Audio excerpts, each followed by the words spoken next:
Now I can hear you. Yeah, what's up? All right. Okay. I was talking to a Jew, and What- every time we would come up to, hey, Jesus is in the Old Testament. Look Yep. it up. And Okay. their answer was, look, these books weren't meant to, like, me and you normal people. We can just read it and interpret it, and then we understand. You have to go to somebody that has dedicated their life 30 years trying to understand this stuff. And if you have any questions, I can take you to my rabbi, and he'll tell you what this really means. And I'm like, well, this is in plain English and translated. Why can't I understand? What do you say to those people? I don't know what to say to them.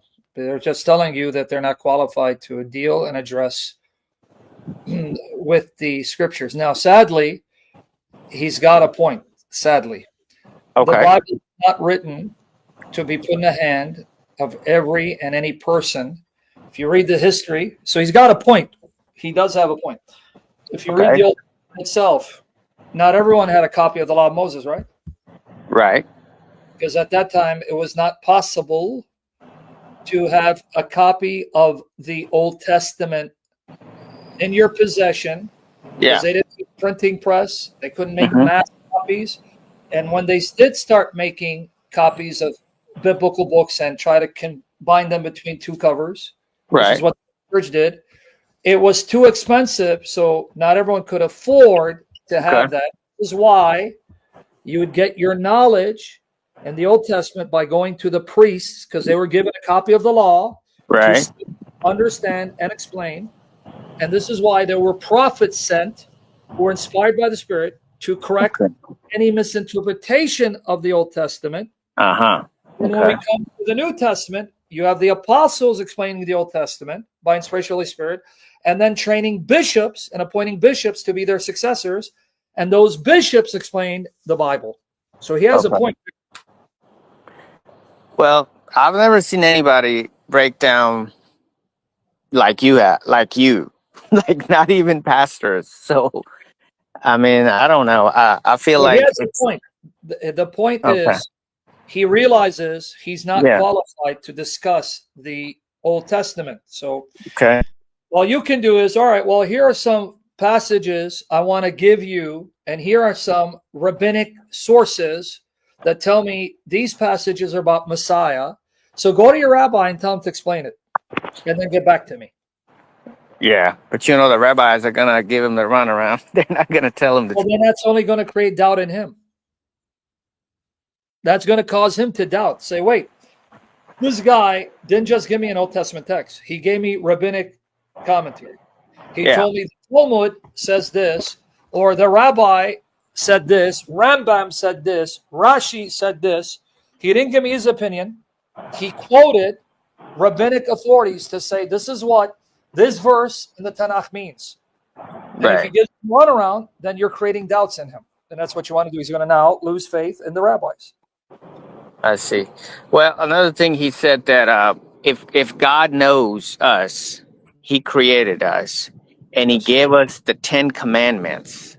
Mhm. Right? He gave us the 10 Commandments. Why would later on He would change it all up? And Who said now, he changed the Ten Commandments? I what are you well, talking? what he was trying to say is now everything is through Jesus. Forgiveness is through Jesus. Exactly. Jesus, like everything is through Jesus. So how do you break that down to somebody that believes in, oh, there's only one God and, So, well, you who said know, those three gods? well, that's what he believes, but I try to tell him it's one Yeah. God and three persons. Say so. Like, Now I'm really confused because you just got done telling me you're not qualified to discuss the Hebrew scriptures, and now you're asking right. questions as if you know the Hebrew scriptures. So if I answer you, then you're going to tell me, well, go talk to my rabbi. Say the same Torah that you quoted to me, Yeah. Exodus 20 and Deuteronomy 5. Have you read the Torah to see that that same Torah said Moses had to act as a mediator, intercessor for your people. In fact, it was because of Moses' intercession that God did not wipe out your ancestors in the wilderness. So in that same document you're quoting to me, you see God accepts intercessors, mediators, intercession, and mediation to save people from sin. Secondly, What you're quoting to me, there's an entire book called Leviticus that is Right. devoted to various sacrifices where animals have to die to cover up your sin. Hmm. Right. Right? So when you're telling me, why do I need Jesus? It's like asking me, why did you need Moses to go on the mount and change God's mind, who had sworn and was determined to wipe out your ancestors? But because of Moses' intercession and atonement, God then relented and spared your people. So why did you need Moses? I see. I see.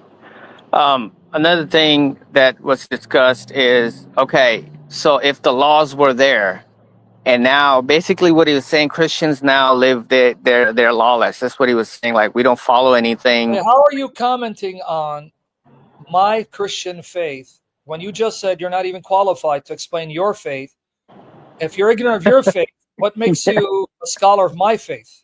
Have Yeah, you read no, the New Testament? no. I mean, yeah, you're right. But what That's he's what I trying, told him.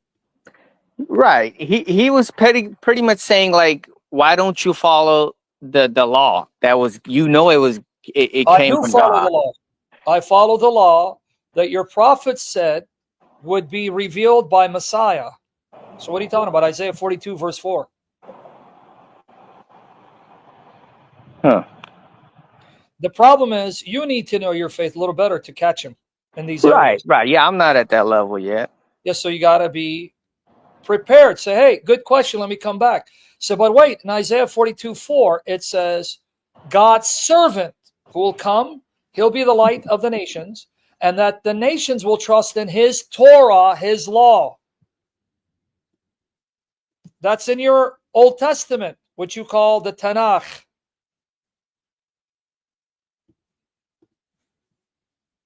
Do I agree that your mother is under a Shia in a brothel in Iran? You stupid, dumb bastard. What kind of question are you asking me if I believe in the New Testament? Sorry, this dumb bastard.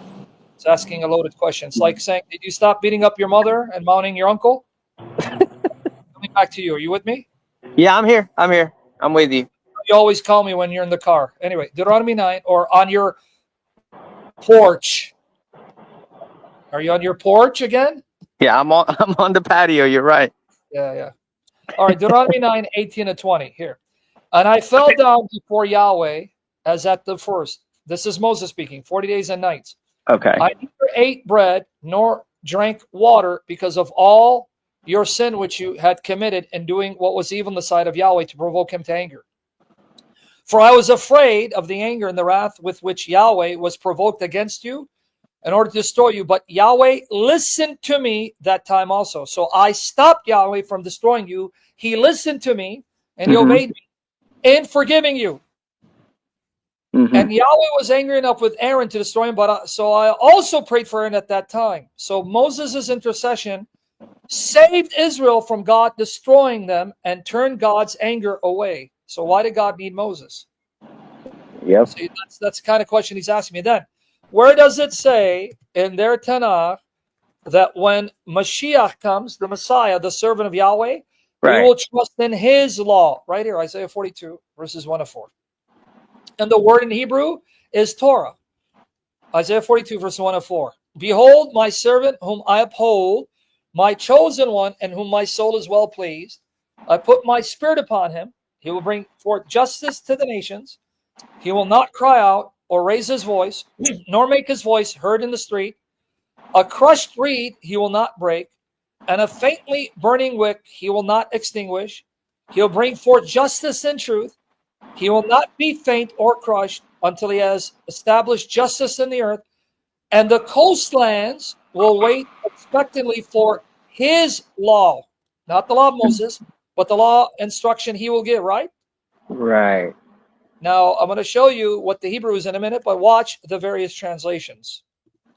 Complete Jewish Bible, translated by a Jewish believer in Jesus, where he translated Old and New Testaments into English. You're going to see how he renders it. And then the Orthodox Jewish Bible, which is actually a translation done by Jews who believe in Jesus. Watch how they're going to render it right here. Complete Jewish Bible. Here it is.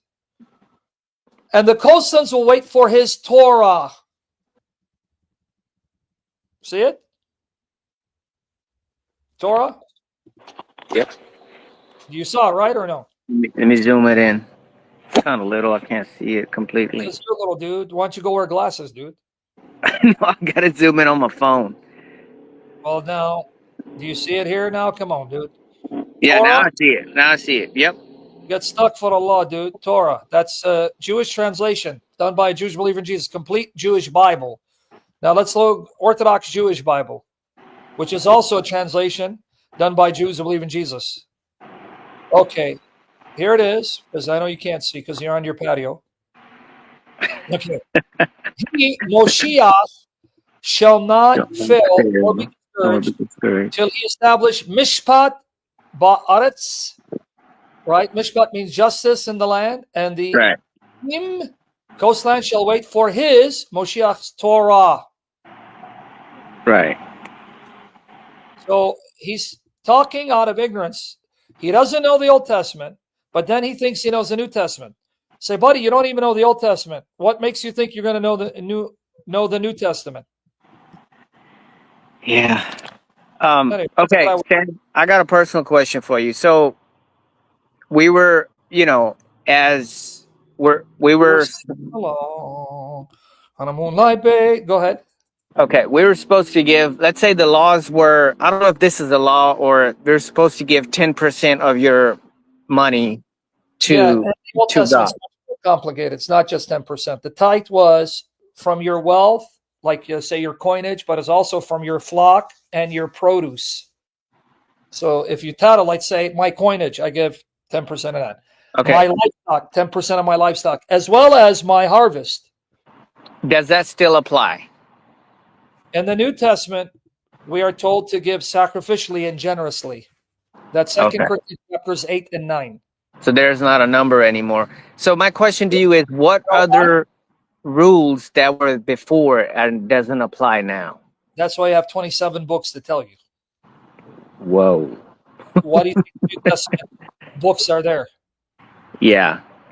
The New Testament books are there to instruct you what is your responsibility as a Gentile follower of Jesus, the do's and don'ts, and how much of the law of Moses is still binding on you. I see.